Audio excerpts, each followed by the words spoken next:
Quand faut-il traiter une varicocèle? Les recommandations urologiques reconnaissent 4 indications. La varicocèle symptomatique, la gêne esthétique, l'asymétrie de taille des testicules avec un testicule hypotrophique du côté atteint et la perturbation des paramètres spermatiques, qu'elles soient associées ou non à des troubles de fertilité.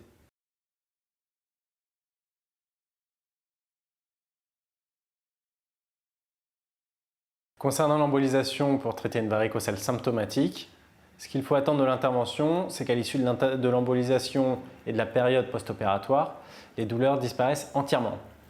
Si la symptomatologie persiste au bout de plusieurs semaines, il faudra alors aller rechercher d'autres causes aux douleurs inguinoscrotales et consulter un centre spécialisé pour les douleurs périnéales chroniques. Après une embolisation de varicocèle pour gêne esthétique, les résultats sont une diminution d'environ 50% à 2/3 du volume des veines au niveau du scrotum.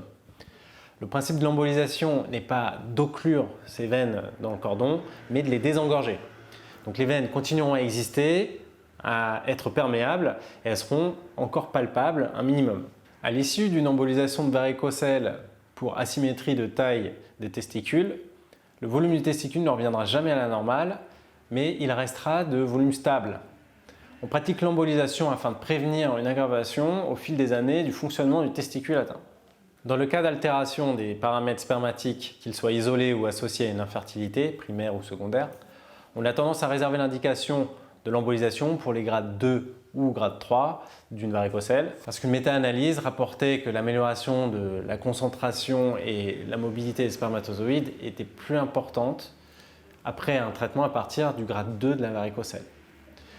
Bien entendu, lorsque la varicocèle est bilatérale, on sera amené à pratiquer l'embolisation des deux côtés.